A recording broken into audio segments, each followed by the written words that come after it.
السلام علیکم ورحمۃ اللہ وبرکاتہ۔ الحمد للہ الذی لا یکشف الشدائد الا هو ولا يدفع المتاعب الا هو وما هو مراد العاشقین فی الکونین الا هو وما مطلوب الواصلین فی الدارین الا هو ومن يعلم الجهر والسر لا اله الا هو هل من خالق غیر اللہ یرزقکم من السماء والارض لا الہ الا هو وإلہکم الہ واحد لا الہ الا هو فتعالى اللہ الملک الحق لا الہ الا هو اشهد ان لا الہ الا اللہ وحدہ لا شریک له واشهد ان سیدنا ومولانا محمدا عبدہ ورسولہ اما بعد فقد قال الله تبارك وتعالى في القرآن المجيد والفرقان الحميد فأعوذ بالله من الشيطان الرجيم بسم الله الرحمن الرحيم ولقد مكناكم في الأرض وجعلنا لكم فيها معايش قليلا ما تشكرون آمنت بالله صدق الله مولانا العظيم وبلغنا رسوله النبي الأمين المتين المكين المختار الكريم ونحن على ذلك لمن الشاهدين والشاكرين والذاكرين والحافظين والواصفين والحامدين والحمد لله رب العالمين قال الله تعالى في شان حبيبه ونبيه مخبرا وآمرا إن الله وملائكته يصلون على النبي يا أيها الذين آمنوا صلوا عليه وسلموا تسليما اللهم صل على سيدنا ومولانا محمد معدن الجود والكرم وآله الكرام وابنه الكريم وبارك وسلم۔ امام اہل سنت حضور اعلی حضرت الشاہ امام احمد رضا خاں فاضلی بریلوی علیہ الرحمت والرضوان ارشاد فرماتے ہیں، رزق خدا کھایا کیا فرمان حق تالا کیا، رزق خدا کھایا کیا فرمان حق تالا کیا، شکر کرم ترس سزا یہ بھی نہیں وہ بھی نہیں۔ ڈاکٹر اقبال کیا ہی خوب ارشاد فرماتے ہیں، اے طائر لاہوتی اس رزق سے موت اچھی، اے طائر لاہوتی اس رزق سے موت اچھی، جس رزق سے آتی ہو پرواز میں کوتاہی۔ عزیزان ملت اسلامیہ، خطبہ مسنونہ کے بعد میں نے جس آیت کریمہ کی تلاوت کی ہے، اللہ رب العزت اپنے بندوں کو مخاطب کرتے ہوئے ارشاد فرماتا ہے، وَلَقَدْ مَكَّنَّاكُمْ فِي الْأَرْضِ، اے لوگو ہم نے تمہیں زمین میں قابو دیا، زمین پر قبضہ دیا، وَجَعَلْنَا لَكُمْ فِيهَا مَعَائِشَ، اور زمین کے اندر تمہارے لیے رزق کے اسباب، رزق کے وسائل، رزق کے ذرائع، رزق کی راہیں مقرر فرمائے۔ قلیلا ما تشکرون، بہت کم تم میرا شکر ادا کرتے ہو، بہت کم تم میں میرے بندے جو ہیں وہ شکر گزار۔ دوسرے مقام پر فرمایا وقلیل من عبادی الشکور، بہت کم بندے، بہت تھوڑے بندے میرے شکر گزار۔ عزیزان ملت اسلامیہ، میرا آج موضوع آپ حضرات نے تو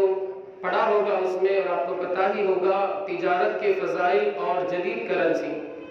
عزیزان ملت اسلامیہ، تجارت کے تعلق سے، اس کی فضیلت کے تعلق سے مصطفیٰ کریم رؤوف الرحیم جناب محمد الرسول اللہ صلی اللہ علیہ وآلہ وسلم ارشاد فرماتے ہیں، التاجر الصدوق الامین مع الشہداء یوم القیامہ۔ ترمذی شریف کی حدیث پاک ہے، ترمذی شریف کی روایت ہے کہ سچا تاجر قیامت کے دن کسی اور کے ساتھ نہیں بلکہ شہیدوں کے ساتھ ہوگا۔ عزیزان ملت اسلامیہ، اس حدیث پاک میں اللہ کے رسول صلی اللہ علیہ وآلہ وسلم نے تجارت کی ترغیب دی، اور ساتھ ہی ساتھ تجارت کے اندر صداقت کے ساتھ پیش آنے کی بھی آپ صلی اللہ علیہ وآلہ وسلم نے ترغیب عطا فرمائی۔ عزیزان ملت اسلامیہ، قرآن مقدس میں اللہ رب العزت نے یہ ارشاد فرمایا کہ ہم نے انسان کے لیے رزق کے اسباب مقرر فرمائے، رزق کے وسائل، ذرائع، راہیں مقرر فرمائی تاکہ انسان یہ نہ کہہ سکے کہ مجھے کوئی کام نہیں ملتا۔ دوسرے مقام پر اللہ نے ارشاد فرمایا، 25ویں پارے کی آیت مقدسہ ہے، نحن قسمنا بینہم معیشتہم فی الحیات الدنیا، کہ ہم نے اپنے بندوں کی معیشت کو ان کے درمیان تقسیم کر دیا ہے، اور ہم نے بعض کو بعض کا خادم بنایا ہے، بعض کو آقا بنایا ہے۔ زاد الشریعہ حضور علامہ مفتی امجد علی علیہ رحمت و رضوان بہاری شریعت کے اندر ارشاد فرماتے ہیں کہ اللہ رب العزت نے انسانی زندگی کے جو وسائل ہیں، نظام زندگی کو اس طریقے سے بنایا ہے کہ کچھ لوگ کچھ کام کریں، کچھ اور لوگ دوسرا کام کریں۔ سارے لوگ اگر کھیتی باڑی کرنے لگ جائے تو پھر کپڑے کا کام کون کرے گا؟ سارے لوگ اگر کپڑے کا کام کرنے لگ جائے تو پھر کھیتی باڑی کون کرے گا؟ تو اللہ رب العزت نے رزق کے جو اسباب ہیں انہیں بندوں کے درمیان تقسیم فرما دیے ہیں، رزق کے جو وسائل ہیں وہ بندوں کے درمیان تقسیم فرما دیے۔ اب یہ بیع و شراء، اس کی تعریف تو آپ حضرات جانتے ہیں، مبادلۃ المال بالمال بالتراضی، فضیلت والوں نے ہدایت شریف کے اندر اسے پڑھا بھی ہوگا۔ قرآن مقدس میں اللہ رب العزت ارشاد فرماتا ہے، یا ایھا الذین آمنوا لا تأکلوا اموالکم بینکم بالباطل الا ان تکون تجارۃ عن تراض منکم، کہ اے لوگو، اے ایمان والو، اے وہ لوگ جو ایمان لائے اپنے مال کو آپس میں ایک دوسرے کے آپس میں باہم ناحق طریقے سے، باطل طریقے سے نہ کھاؤ، مگر اس تجارت کے ذریعے جو باہمی رضامندی سے ہو، آپسی رضامندی کے ذریعے ہو۔ عزیزان ملت اسلامیہ، انسان یہ اس کی کوتاہی ہے، کمی ہے کہ وہ انسان محنت نہیں کرتا، مشقت نہیں کرتا اور کوشش نہیں کرتا، اور یہ کہتا ہے کہ مجھے کام نہیں ملتا، جبکہ قرآن مقدس میں اللہ رب العزت نے یہ وعدہ فرما لیا ہے، وَمَا مِن دَابَّةٍ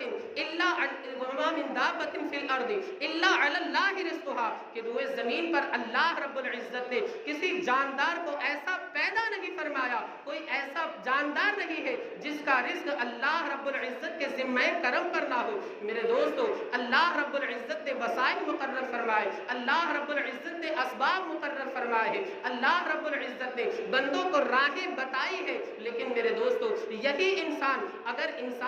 یہی مال اگر انسان اس کا صحیح استعمال کرتا ہے، اگر اچھے طریقے سے شریعت کے مطابق استعمال کرتا ہے تو یہ مال اسے جنت کے اندر داخل کر دیا کرتا ہے، لیکن یہی مال اگر انسان اس کا غلط طریقے سے استعمال کرتا ہے، یہی مال اس کے لیے جہنم میں جانے کا سبب بن جایا کرتا ہے، ہلاکت کے دہانے پر لے جاتا ہے، تباہی کے دہانے پر لے جاتا ہے، جہنم کے گھڑے کے اندر اسے ڈھکیل دیا کرتا ہے۔ عزیزان ملت اسلامیہ، آپ نے پڑھا ہوگا، فرعون ہے، قارون ہے، حامان ہے، شداد ہے، نمرود ہے، بخت نصر ہے، اللہ رب العزت نے انہیں بھی مال و دولت سے نوازا تھا، لیکن ان کا حال کیا ہوا؟ وقارون وفرعون وحامان ولقد جاءهم موسى بالبينات فاستكبروا في الارض وما كانوا سابقين۔ اب نتیجہ یہ ہوا، فکلا اخذنا بذنبه فمنهم من ارسلنا عليه حاصبا ومنهم من اخذته الصيحه ومنهم من خسفنا به الارض ومنهم من اغرقنا، ان میں سے کسی کو اللہ رب العزت نے چنگھاڑ کے ذریعے ہلاک کر دیا، کسی کو پتھراؤ کے ذریعے ہلاک کر دیا، کسی کو زمین میں دھسا کر کے ہلاک کر دیا،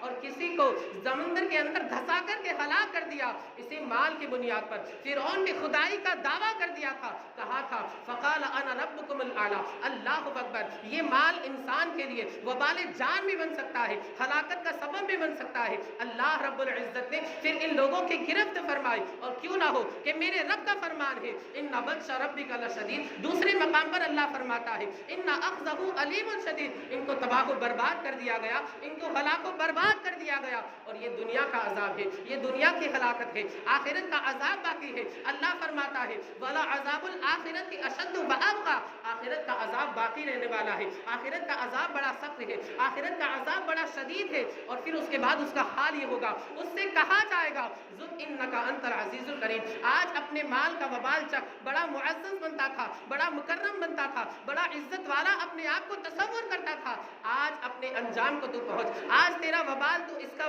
آج تو اپنے کرتوت کا وبال چک، آج تو اپنے کیے کا انجام تو نے آج پا لیا۔ اللہ اکبر۔ پھر اس کا حال یہ ہوگا ثم لا يموت فيها ولا يحيا۔ میرے دوستو، تو یہ مال انسان کو ہلاکت کے دہانے پر لے جاتا ہے، انسان کو تباہی کے دہانے تک پہنچا دیا کرتا ہے، لیکن یہی مال مال انسان اگر اس کا صحیح استعمال کرے، اللہ اکبر، تاریخ اٹھا کر کے دیکھے، حضرت سیدنا ذوالقرنین کے پاس یہ مال پہنچا، راہ خدا میں شریعت کے مطابق اسے خرچ کیا گیا، یہی مال حضرت عبد الرحمن بن عوف کے پاس پہنچا، اللہ کے رسول صلی اللہ علیہ وآلہ وسلم کی بارگاہ میں اپنے مال کا نذرانہ پیش کیا، مصطفیٰ کریم نے انہیں 10 جنتی صحابہ میں سے ایک قرار دیا، 10 جنتی صحابہ میں سے انہیں ایک اللہ کے رسول صلی اللہ علیہ وآلہ وسلم نے گردارا، ابو بکر فی الجنہ، عمر فی الجنہ، عثمان فی الجنہ، علی فی الجنہ، سعد فی الجنہ، اللہ کے رسول صلی اللہ علیہ وآلہ وسلم نے ان 10 لوگوں میں حضرت عبد الرحمن بن عوف کو بھی شمار فرمایا، حضرت عبد الرحمن بن عوف نے اسی مال کے ذریعے جنت کو خرید لیا، یہی مال خلیفہ سوم داماد مصطفیٰ جنہیں ایک مرتبہ نہیں بلکہ 2 مرتبہ مصطفیٰ کریم کا داماد بننے کا شرف حاصل ہوا، علامہ بہقی فرماتے، امام بہقی فرماتے، حضرت آدم سے لے کر مصطفیٰ کریم تک، مصطفیٰ کریم سے لے کر کے صبح قیامت تک کسی بندے کو یہ شرف، یہ عظمت، یہ عزت و وقار حاصل نہیں ہے کہ اس کے نکاح میں کسی نبی کی 2 بیٹیاں یکے بعد دیگرے ایک کے بعد ایک حضرت عثمان غنی کے علاوہ جمع ہوئی ہو، امام فرماتے ہیں نور کی سرکار سے پایا دوشالہ نور کا، ہو مبارک تم کو زن نورین جوڑا نور کا، مال جب حضرت عثمان غنی کے پاس پہنچتا ہے غزوہ تبوک کے موقع پر اللہ کے رسول صلی اللہ علیہ وآلہ وسلم کے منادی نے اعلان کیا راہ خدا میں اپنا مال خرچ کرو، جہاد میں جانا ہے، مال کی ضرورت ہے، عثمان غنی مال کثیر، مال خطیر، وافر مال لے کر کے بارگاہ رسالت میں پہنچتے ہیں، اللہ کے رسول صلی اللہ علیہ وآلہ وسلم کی بارگاہ میں اونٹ پیش کر دیتے، دراہیم و دنانیر پیش کر دیتے، حال یہ تھا اللہ کے رسول صلی اللہ علیہ وآلہ وسلم کانا یقلبھا، رسول اللہ صلی اللہ علیہ وسلم، اللہ کے رسول صلی اللہ علیہ وآلہ وسلم ان دراہیم کو دنانیر کو الٹ پلٹ کر رہے تھے، اور پھر آپ ارشاد فرماتے ہیں ما ذر عثمان ما عمل بعد اليوم، آج کے بعد عثمان کوئی بھی عمل کر لے اسے کوئی نقصان نہیں پہنچا سکتا۔ میرے دوستو اس مال کے ذریعے عثمان غنی نے جنت کو خرید لیا، اور آگے بڑھے، یہی مال حضرت ابوبکر صدیق کے حصے میں آتا ہے، حضرت ابوبکر صدیق بہت زیادہ مالدار نہیں تھے، متوسط درجے کے تھے، لیکن انسان اپنے بساط کے مطابق، اپنی وسعت کے مطابق، اپنی استطاعت کے مطابق راہ خدا میں خرچ کرے، قرآن کا اعلان ہے لِيُنْفِقْ ذُو سَعَةٍ مِّن سَعَتِهِ، ہر انسان اپنی استطاعت کے مطابق راہ خدا میں اپنا مال خرچ کرے۔ ابوبکر صدیق رضی اللہ تعالی عنہ اللہ کے رسول صلی اللہ علیہ وآلہ وسلم پر جو غلام ایمان لے آئے تھے، 1 نہیں 2 نہیں بلکہ 7 لوگوں کو غلامی کے زنجیر سے آزاد کرایا، سیدنا ابوبکر صدیق رضی اللہ تعالی عنہ نے مال خطیر دے کر کے ان میں سب سے زیادہ مہنگے جو تھے وہ حضرت بلال حبشی تھے، کہا جاتا ہے تاریخ کے کتابوں میں لکھا ہے، سیرت کے کتابوں میں لکھا ہے، سوانح نگاروں نے لکھا ہے کہ حضرت ابوبکر صدیق نے بلال حبشی کو 5 اوقیہ چاندی کے بدلے میں خرید کر کے آزاد کرایا تھا۔ 5 اوقیہ کا آپ حساب لگائے، فقہا فرماتے، علماء فرماتے آج کے حساب سے 5 اوقیہ 32 تولہ سونا ہوتا ہے۔ آپ اگر آج کا اندازہ لگائے، حساب لگائے، 1 تولہ تقریباً بازار میں 50,000 کا ملتا ہے، تو 32 تولہ جو ہوا وہ 16 لاکھ روپے کا ہوا۔ آج آپ اندازہ لگائے 16 لاکھ روپے کی کتنی زیادہ قیمت ہوتی ہے، ارے ایک اچھا خاصا 16 لاکھ کے اندر فلیٹ مل سکتا ہے۔ حضرت ابوبکر صدیق نے اتنی خطیر، اتنی کثیر رقم، اتنی بڑی رقم دے کر کے بلال حبشی کو آزاد کرایا۔ حضرت ابوبکر صدیق رضی اللہ تعالیٰ عنہ کا وقت ہے، حضرت غزوہ تبوک کے موقع پر اللہ کے رسول صلی اللہ علیہ وآلہ وسلم کی بارگاہ میں لوگ اپنا مال لا کر کے پیش کر رہے تھے۔ عثمان غنی نے مال پیش کیا، فاروق اعظم نے اپنے مال کے 2 حصے کیے، آدھا مال گھر والوں کے لیے رکھا، آدھا مال راہ خدا میں مصطفیٰ کریم کی بارگاہ میں لا کر کے پیش کر دیا۔ اب نمبر آتا ہے ابوبکر صدیق رضی اللہ تعالیٰ عنہ کا۔ حضرت سیدنا ابوبکر صدیق رضی اللہ تعالیٰ اپنا پورا مال لے کر کے راہ خدا میں آتے، بارگاہ مصطفیٰ میں آتے، راہ خدا میں پیش کرنے کے لیے مصطفیٰ کریم کی بارگاہ میں آتے، اپنا سارا مال پیش کر دیتے ہیں۔ مصطفیٰ کریم آمنہ کی لال عبداللہ کی پیاری مختار کائنات سید المرسلین ارشاد فرماتے ما ابقیت لأہلک یا ابا بکر، ابو بکر اپنے گھر والوں کے لیے کیا چھوڑ آئے ہو؟ ابو بکر صدیق کا بڑا پیارا جواب تھا۔ حضرت ابو بکر صدیق مؤدب طریقے سے، ادب کے ساتھ، احترام کے ساتھ بارگاہ رسالت میں عرض کرتے یا حبیبی یا رسول اللہ علیک الصلاۃ والتسلیم ابقیت لہم اللہ ورسولہ، میں اپنے گھر والوں کے لیے کسی اور کو نہیں اللہ و رسول کو چھوڑ آیا ہوں۔ عز و جل صلی اللہ علیہ وآلہ وسلم۔ میرے دوستو یہ مال کا صحیح استعمال ہے، لیکن یہی مال جب دوسرے لوگوں کے پاس پہنچا ہلاکت کا سبب بن گیا۔ اسی حضرت ابوبکر صدیق کے واقعے کے منظر کشی کرتے ہوئے ڈاکٹر اقبال فرماتے ہیں پروانے کو چراغ ہے، بلبل کو پھول بس بو بکر کے لیے ہے، خدا کا رسول بس اور جب قلم کسی اور نے رہی۔ علامہ حسن رضا استاد زمن نے اٹھایا، بے ساختہ پکارتے ہیں بیاں ہو کے سبا سے مرتبہ صدیق اکبر کا ہے، یار گار محبوب خدا صدیق اکبر کا لٹایا راہ حق میں گھر کئی بار اس محبت سے کہ لٹ لٹ کر حسن گھر بن گیا صدیق اکبر کا۔ تو عزیزان ملت اسلامیہ، اس مال کا انسان صحیح استعمال اگر کرے تو وہ دنیا کی بھی نعمتیں پا سکتا ہے، اور اللہ نے اگر چاہا تو اخروی نعمتیں بھی اس کے لیے مقدر ہو جائے۔ لیکن یہی مال اگر انسان اس کا غلط استعمال کرے تو اسے تباہ و برباد کر دیا کرتا ہے۔ اللہ کے رسول صلی اللہ علیہ وآلہ وسلم نے تجارت کی ترغیب دیتے ہوئے ارشاد فرمایا علیکم بالتجارہ فإن فیہا تسعۃ اعشار الرزق، کہ تم پر تجارت لازم ہے، ضروری ہے،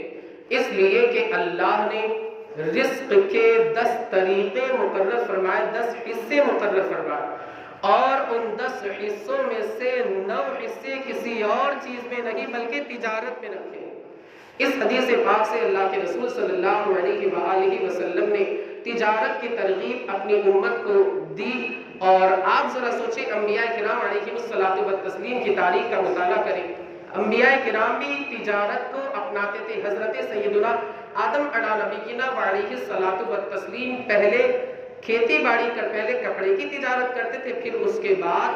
آپ حضرت سیدنا آدم صفی اللہ علیہ نبینا وعلیہ الصلوۃ والتسلیم کھیتی باڑی کرنے لگے۔ حضرت سیدنا نوح لکڑی کا کاروبار کرتے تھے، حضرت سیدنا ادریس درزی تھے، ٹیلر تھے، حضرت موسیٰ علیہ نبینا وعلیہ الصلوۃ والتسلیم جانوروں کو چراتے تھے۔ اتوکل علیہا واحش بہا علی غنمی ولی فیہا مآرب اخری، حضرت سیدنا شعیب علیہ نبینا وعلیہ الصلوۃ والتسلیم جانوروں کو پالا کرتے تھے، اور ہمارے حضرت سیدنا سلیمان علیہ نبینا وعلیہ الصلوۃ والتسلیم کو اللہ نے پوری دنیا کی بادشاہی عطا فرمائی تھی، لیکن اس کے باوجود بھی آپ پنکھے اور زنبیل بنا کر انہیں بیچا کرتے تھے۔ اور ہمارے آقا مولا حضور تاجدار مدینہ صلی اللہ علیہ وآلہ وسلم نے بھی خود تجارت کو اپنایا۔ انبیاء کرام کے نقش قدم پر چلتے ہوئے ہمیں بھی تجارت کو اپنانا چاہیے، لیکن اس کے کچھ اصول ہیں۔ اگر انسان ان اصول کو اپناتا ہے، انسان اگر ان اصول کو عملی جامہ پہناتا ہے، تو اس کی تجارت دنیا میں بھی وہ کامیاب ہوگا، آخرت میں بھی کامیاب۔ سب سے پہلا ایک اصول یہ ہے کہ انسان حرام سے اپنے آپ کو بچائے، انسان حرام سے اپنے آپ کو بچائے۔ حدیث پاک میں آتا ہے، مصطفیٰ کریم ارشاد فرماتے ہیں کہ جو بندہ حرام کا ایک لقمہ کھاتا ہے، اللہ 40 دن تک اس کی عبادت کو قبول نہیں فرماتا۔ آج کل لوگ آ کے مولانا کے پاس کہ حضرت دعا کر دیجئے کاروبار ٹھپ ہو گیا، برکت نہیں، برکت کہاں سے ہوگی؟ پورا تیرا کاروبار حرام کا ہے۔ تو انسان حرام سے اپنے آپ کو بچائے۔ حضرت سیدنا موسیٰ علیہ نبینا وعلیہ الصلوۃ والتسلیم اللہ کے جلیل القدر پیغمبر، اللہ کے برگزیدہ نبی، اللہ کے جلیل القدر پیغمبر حضرت موسیٰ کلیم اللہ علیہ نبینا وعلیہ الصلوۃ والتسلیم نے ایک شخص کو دیکھا، اللہ کی بارگاہ میں دعا کر رہا ہے، التجا کر رہا ہے، التماس کر رہا ہے، سوال کر رہا ہے، مانگ رہا ہے، مولا عطا کر دے، مولا میری دعا کو قبول فرما، مولا میری التجا کو شرف قبولیت سے سرفراز فرما۔ رو رہا ہے، گڑ گڑا رہا ہے، گرا وزاری کر رہا ہے، عاجزی کر رہا ہے، انکساری کر رہا ہے، تواضع کا پیکر بنا ہوا ہے۔ حضرت موسیٰ جلالی تھے لیکن جمالی بھی تھے۔ جلال تو ایسا جلال تھا، اللہ اکبر، قرآن کہتا ہے فَوَقَذَهُ مُوسَىٰ فَقَضَىٰ عَلَيْهِ، ایک شخص کو ایک تھپڑ رسید کیا، فَقَضَىٰ عَلَيْهِ، اس کا انتقال ہو گیا، دنیا کو سلام کرتے ہوئے چلا گیا۔ لیکن حضرت موسیٰ جلالی ہونے کے ساتھ ساتھ جمالی بھی تھے۔ اس بندے کی بے بسی، اس بندے کی بے کسی، اس بندے کا رونا حضرت سیدنا موسیٰ علیہ نبینا وعلیہ الصلوۃ والتسلیم سے دیکھا نہیں گیا۔ بارگاہ الہی میں ہاتھ اٹھا کر کے عرض کرتے، اے مولا میں تیری بارگاہ میں اس شخص کے تعلق سے دعا کرتا ہوں، سفارش کرتا ہوں، مولا اس کی دعا کو قبول فرما، مولا اس کی التجا کو شرف قبولیت سے سرفراز فرما۔ موسیٰ کو اس کا رونا موسیٰ سے دیکھا نہیں جاتا، اس کی آنکھیں اشکبار ہے، وہ رو رہا ہے، تڑپ رہا ہے، بلک رہا ہے، آنکھیں اشکبار ہے، اس کی آنکھیں نم ہے، موسیٰ سے اس کا رونا دیکھا نہیں جاتا۔ وحی کا نزول ہوتا ہے، اے موسیٰ تم اس کے تعلق سے میری بارگاہ میں سفارش کرو، میری بارگاہ میں عرض کرو کہ اس کی دعا کو میں قبول کروں۔ اے موسیٰ ہرگز میں اس کی دعا کو قبول نہیں کروں گا، اس لیے کہ دعا تو کر رہا ہے مگر اس کے پیٹ میں حرام کا لقمہ جاتا ہے۔ آپ ذرا سوچو تو صحیح، انسان حرام کھانے کے بعد دعا کرے، اس کی دعا بھی اللہ رب العزت قبول نہیں فرماتا۔ آج کل انسان حرام اس کا کاروبار ہے یا حرام کی آمیزش ہے، پھر بعد میں آ کر کے مولانا کے پاس، عالم صاحب کے پاس، عامل صاحب کے پاس آ کر کے کہتا ہے دعا کر دے، کاروبار ٹھپ ہو گیا۔ ارے تو حرام سے بچ جا، حرام سے اپنے آپ کو بچا لے، اللہ رب العزت تیری تجارتوں میں برکتیں ڈال دے گا۔ دوسری بات، انسان آج کل دھوکہ دیتا ہے۔ ایک چیز ہے، ایک گاہک خریدنے کے لیے آیا، وہ کہتا ہے 100 روپے کی، دکاندار نے کہا 100 روپے کی ہے، یہ کہتا ہے، گاہک نے کہا بھائی 95 میں دے دیجئے، یہ کہتا ہے، یہ گاہک نے کہا کہ مجھے 90 میں دے دیجئے، 90 روپے میں دے دیجئے۔ اب یہ جھوٹ بول کر کے، دھوکہ دے کر کے یہ کہتا ہے ارے بھائی 95 میں تو مجھے پڑی ہے، حالانکہ وہ ایک نمبر کا جھوٹا ہے، اسے 80 روپے میں وہ چیز پڑی ہوتی ہے، اس کے باوجود بھی یہ دھوکے سے کام لیتا ہے۔ عزیزان ملت اسلامیہ، دھوکہ نادانستہ طور پر، غیر معلوم طریقے سے، انجانے میں اگر کسی بندے کو دھوکہ دے دیا جائے، اس کا حال کیا ہوتا ہے، اس کا انجام کیا ہوتا ہے۔ امام غزالی نے احیاء العلوم کے اندر ایک حکایت نقل کی ہے۔ ایک بزرگ جہاد کے ارادے سے روانہ ہوتے ہیں، مجاہد کی حیثیت سے میدان جنگ میں تشریف لے جاتے ہیں، میدان کارزار میں، میدان جہاد میں، میدان میں تشریف لے جاتے ہیں۔ اللہ اکبر، ان بزرگ کا بیان ہے کہ میرے سامنے ایک بڑا کافر آتا ہے، موٹا تازہ، میں نے اسے چاہا کہ اسے قتل کر دوں، جہنم رسید کر دوں، واصل جہنم کر دوں۔ میں اس کے قریب ہونے کی کوشش کرتا ہوں، گھوڑے کو ایڑ لگاتا ہوں، مگر میرا گھوڑا کوتاہی کرتا ہے۔ ایک مرتبہ وہ کافر میرے ہاتھوں بچ کر کے چلا جاتا ہے، دوسری مرتبہ واپس وہ میرے سامنے آتا ہے۔ میں کوشش کرتا ہوں کہ اس کافر کو اپنے ہاتھوں سے قتل کروں، اپنے گھوڑے کو ایڑ لگانے کی کوشش کرتا ہوں، ایڑ لگاتا ہوں، مگر اس کے باوجود بھی میرا گھوڑا کوتاہی کرتا ہے، آگے نہیں بڑھتا ہے۔ دوسری مرتبہ وہ کافر میرے ہاتھوں بچ کر کے چلا جاتا ہے۔ اب تیسرا موقع آتا ہے، اب تو موقع آخری ہے، ہو سکتا ہے اس کے بعد موقع ملے یا نہ ملے۔ وہ بزرگ فرماتے تیسری مرتبہ میں نے کوشش کی، اپنے گھوڑے کو ایڑ لگائی، میرے گھوڑے نے کوتاہی کی بلکہ مجھے چھوڑ کر کے چلا گیا۔ وہ بزرگ فرماتے مجھے کافی افسوس ہوا، میں آیا، مجھے دو چیزوں کا افسوس ہوا، ایک تو وہ کافر میرے ہاتھوں بچ کر کے چلا گیا جس کے قتل کا میں نے مکمل ارادہ کر لیا تھا، اور دوسرا یہ کہ میرے گھوڑے نے میرے ساتھ بدعہدی کی، کبھی ایسا نہیں کرتا تھا، کوتاہی کا مظاہرہ کیا۔ وہ بزرگ فرماتے اسی سوچ کے اندر ایک میرا جو خیمہ تھا اس کے ستون سے ٹیک لگا کر کے میں اس طریقے سے سو گیا، میری آنکھ لگ گئی۔ خواب میں کیا دیکھتا ہوں، میرا گھوڑا میرے سامنے کھڑا ہے، اللہ رب العزت نے اسے قوت گویائی عطا فرمائی، قوت نطق عطا فرمائی۔ وہ گھوڑا مجھے مخاطب کر کے کہنے لگا، وہ گھوڑا مجھ سے مخاطب ہوا، مجھے مخاطب کر کے کہنے لگا اللہ سے ڈریے، آپ نے 3 مرتبہ مجھ پر حملہ کیا، مگر آپ نے 3 مرتبہ مجھے ایڑ لگائی، اس پر حملہ کرنے کی کوشش کی، اس کافر کو قتل کرنے کا ارادہ کیا، لیکن آپ اپنے ارادے میں مکمل نہیں رہ پائے، آپ اپنے ارادے میں کامیاب نہیں ہو پائے، آپ کو اپنے ارادے میں کامیابی نہیں ملی۔ یاد رکھیں، کل آپ مجھے کھلانے کے ارادے سے چارہ خریدنے کے لیے گئے، میرے لیے چارہ خریدنے کے ارادے سے گئے تھے، وہاں پر آپ نے چارے کے بدلے میں، چارے کے عوض میں 3 درہم دیے تھے، ان میں سے 1 درہم کھرے کے بدلے کھوٹا آپ نے دے دیا تھا، اسی کی وجہ سے اللہ رب العزت نے آپ کو جہاد میں کامیابی عطا نہیں فرمائی۔ آپ ذرا سوچو تو صحیح کہ انسان جب دھوکہ انجانے میں، نادانستہ طور پر، غیر معلوم طریقے سے اگر اس سے دھوکہ ہو جاتا ہے تو اسے کامیابی نہیں ملتی۔ آج تو لوگ دانستہ طور پر جان بوجھ کر کے دھوکہ دیتے۔ اللہ کے رسول صلی اللہ علیہ وآلہ وسلم ایک مرتبہ بازار تشریف لے گئے، آپ نے گیہوں دیکھے، گیہوں تو اوپر سے بالکل خشک اور سوکھے ہوئے نظر آ رہے تھے۔ آپ صلی اللہ علیہ وآلہ وسلم نے اپنی انگلیوں کو ان گیہوں کے اندر داخل فرمایا، داخل فرمانے کے بعد جب آپ نے دیکھا تو اندر گیلے گیہوں تھے، اندر جو گیہوں تھے وہ نم تھے۔ آپ صلی اللہ علیہ وآلہ وسلم نے اس بیچنے والے سے ارشاد فرمایا جب تمہیں فروخت کرنا ہے تو اندر کے گیہوں بھی باہر نکال کر کے رکھو تاکہ خریدار کو، خریدنے والے کو دھوکہ نہ ہو۔ آپ نے ارشاد فرمایا، مسلم شریف کی حدیث پاک ہے، من غش فلیس منا، جو دھوکہ دیتا ہے، جو فریب دہی کا کام کرتا ہے، وہ ہمارے طریقے پر نہیں ہے، وہ ہم میں سے نہیں ہے، وہ ہماری شریعت پر نہیں ہے، وہ ہماری سنتوں پر عمل کرنے والا نہیں ہے۔ تو انسان اپنے آپ کو حرام کھانے سے بچائے، دھوکے سے بچائے۔ تیسری جو چیز ہے وہ حسن اخلاق کا پیکر بن کر کے رہے۔ بخاری شریف کی حدیث پاک ہے، تم میں سب سے زیادہ میرے نزدیک محبوب اور پسندیدہ وہ بندہ ہے جس کے اخلاق سب سے اچھے۔ آپ حضرات نے پڑھی ہوگی، سنی ہوگی یہ حدیث پاک، اور مصطفیٰ کریم کے اخلاق کے تعلق سے خود قرآن اعلان فرماتا ہے وَإِنَّكَ لَعَلَىٰ خُلُقٍ عَظِيمٍ۔ امام فرماتے ہیں تیرے خلق کو حق نے عظیم کہا، تیری خلق کو حق نے جمیل کیا، کوئی تجھ سا ہوا ہے نہ ہوگا شہا تیرے خالق کے حسن و ادا کی قسم۔ عزیزان ملت اسلامیہ، حسن اخلاق کا انسان پیکر بن کر کے رہے، حسن اخلاق کا مظاہرہ کرے۔ اس کی بنیاد پر غیر بھی اپنے بن جاتے، بیگانے بھی اپنے ہو جاتے، پرائے بھی اپنے ہو جاتے، دشمن بھی دوست بن جایا کرتے۔ ملتان کی سرزمین ہے، بھارت کی تقسیم سے پہلے، ہندوستان کے ڈیوائیڈیشن سے پہلے، یہ ڈیوائیڈیشن تو 1947 میں ہوا، اس سے پہلے ہندوستان، پاکستان، بنگلہ دیش، سری لنکا، چائنا، یہ سارے کے سارے ممالک ایک تھے۔ تقسیم سے پہلے اکھنڈ بھارت جب تھا پورا کی پورا، اس وقت ملتان جو کہ آج کل پاکستان کے اندر ہے، وہاں سے کچھ اللہ کے نیک بندے، اللہ کے صالح اور برگزیدہ بندے تجارت کے ارادے سے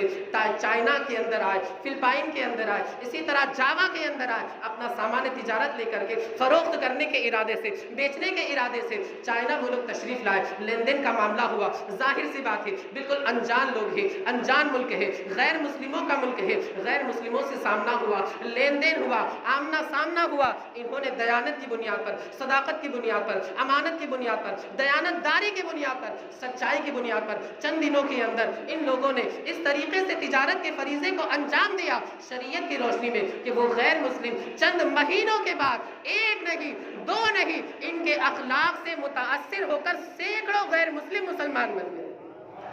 عزیزان ملت اسلامیہ، انسان تجارت کے ساتھ حسن اخلاق کا مظاہرہ کرے، انشاءاللہ العزیز غیر بھی اپنے بن جائیں گے۔ ایک مجھے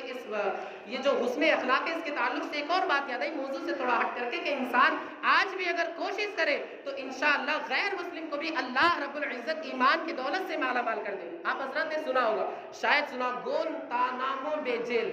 پہلی مرتبہ شاید سنا ہو، امریکہ کے اندر ایک جیل ہے جس کے تصور سے انسان کے رونگٹے کھڑے ہو جاتے ہیں، انسان کا ضمیر جو ہے وہ کانپ اٹھتا ہے، بہت اس میں تکلیفیں، اذیتیں دی جاتی ہیں۔ 26/11 کو جب ورلڈ ٹریڈ سینٹر،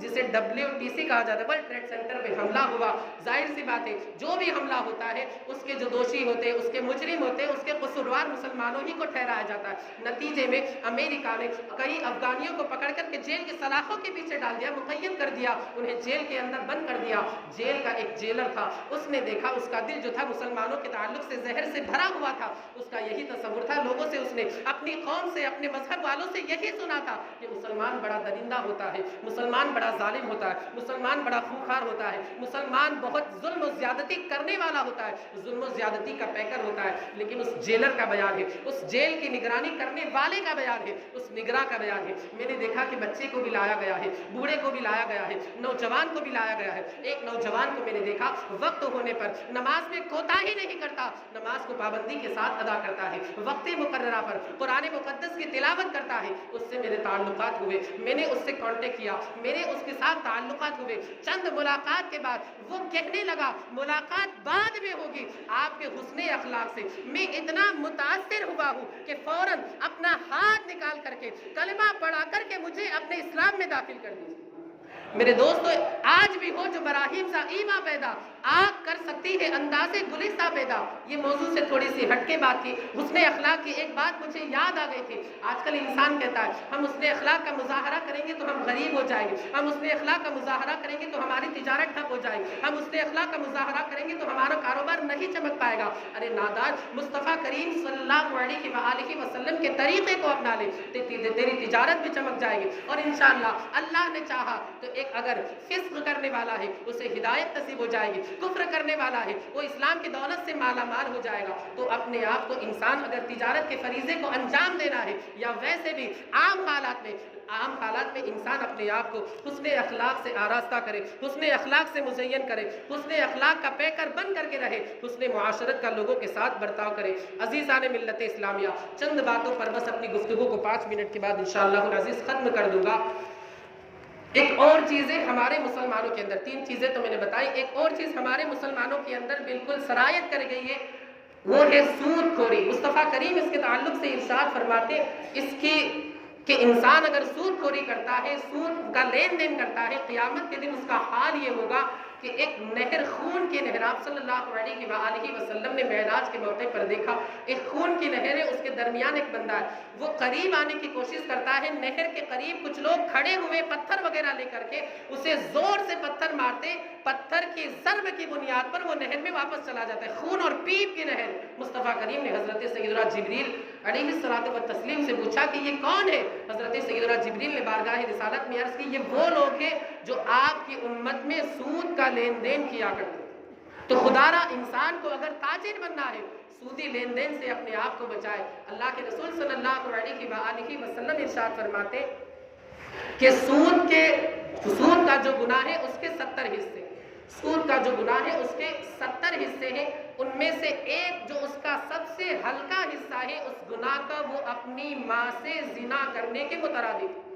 تو سود کا کاروبار کرنے سے پہلے مصطفیٰ کریم کے ان فرامین کو سامنے رکھے، بلکہ اللہ کے رسول صلی اللہ علیہ وآلہ وسلم کے فرامین پر عمل کرے، سودی کاروبار سے اپنے آپ کو بچائے، دوسرے لوگوں سے بچائے۔ سود ایسا ہے کہ اس کی بنیاد پر جو غریب ہے اور غریب ہوتا چلا جاتا ہے، جو امیر ہے اور امیر بنتا چلا جاتا ہے، مساوات، برابری نہیں رہ پاتی۔ جو دوسری قومیں ہیں اسلام کے علاوہ، یہود و نصارہ، وہ خود اس سود کو بند کرنا چاہتے۔ شروع میں جب اسلام نے اسے حرام قرار دیا، اسلام نے اس کی ممانعت فرمائی، اسلام نے اسے ممنوع قرار دیا، تو وہ قومیں اسلام کی مخالفت کر رہی تھی، اسلام کے خلاف طعنہ زنی کر رہی تھی، اسلام کے خلاف بول رہی تھی۔ لیکن آج کل وہی قوم اسلام کی تعلیم کو اپنانے کی کوشش کر رہی ہے، سود کے دروازے کو بند کرنا چاہتی۔ حقیر سمجھ کر جسے تم نے بجھا دیا، حقیر سمجھ کر جسے تم نے بجھا دیا، اسی چراغ کو جلاؤ گی تو روشنی ہو۔ اسلام کی فطرت پہ قدرت نے لچک دی ہے، اتنا ہی یہ ابھرے گا جتنا کہ دباؤ۔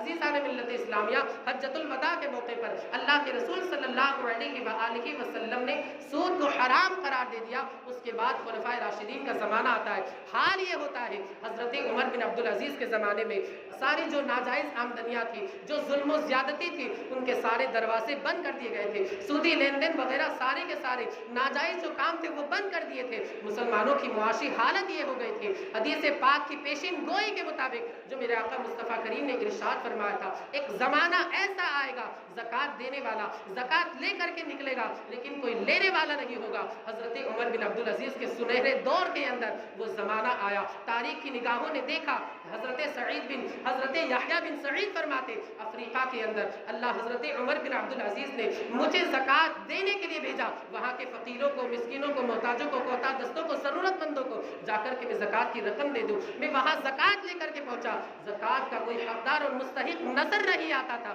بالآخر میں نے غلام آزاد کرا، اسی زکوٰۃ کی رقم کے ذریعے غلاموں کو خرید کر کے آزاد کرا دیا۔ میرے دوستو، اسی سود کی وجہ سے اس کو ختم کر دیا جائے اور دوسری جو برائیاں ہمارے معاشرے کے اندر وہ ساری ختم کر دی جائے لین دین کے حوالے سے، انشاءاللہ العزیز معاشرہ پھل جائے گا، پھول جائے گا۔ میرے دوستو، یہ ہماری تاریخ بالکل سنہری تاریخ اسلام کا دور ہے۔ اے میری قوم، تجھے عظمت رفتہ کی قسم، تجھ میں احساس کے جذبات شکستہ کی قسم، اپنی تاریخ کو جو قوم بھلا دیتی ہے صفحہ دہر سے وہ خود کو مٹا دیتی ہے۔ بس 2-3 منٹ لے کر کے رخصت ہو جاؤں گا اگر حضرت کی اجازت ہو، کہ یہ سود جو ہے کتنا برا ہے، کتنا خراب ہے، یہ کتنے اس کے مفاسد، جرائم اور بگاڑ اس کی بنیاد پر ہوتے، اس کے نقصانات کتنے ہیں۔ آپ نے نیوز وغیرہ میں سنا ہوگا، پڑھا ہوگا کہ مہاراشٹر کی سرزمین میں، اور ہندوستان میں آئے دن ایسے واقعات، حادثات ہوتے رہتے۔ مہاراشٹر کی سرزمین میں ایک کسان تھا، اس نے کافی قرض لیا تھا اور انٹرسٹ پہ لیا تھا، سود پر لیا تھا۔ اسی سود تلے وہ دبا چلا جا رہا تھا، دبتا چلا جا رہا تھا، کوئی اس کی مدد کرنے والا نہیں تھا۔ ظاہر سی بات ہے، سامنے والے تو اپنی کمائی کی فکر تھی، اپنے کاروبار کو بڑھانے کی فکر تھی، اپنے انکم کو بڑھانے کی فکر تھی۔ سامنے والے کو اس کی فکر نہیں تھی کہ جس سے میں نے قرض دیا ہے وہ بہت غریب ہے۔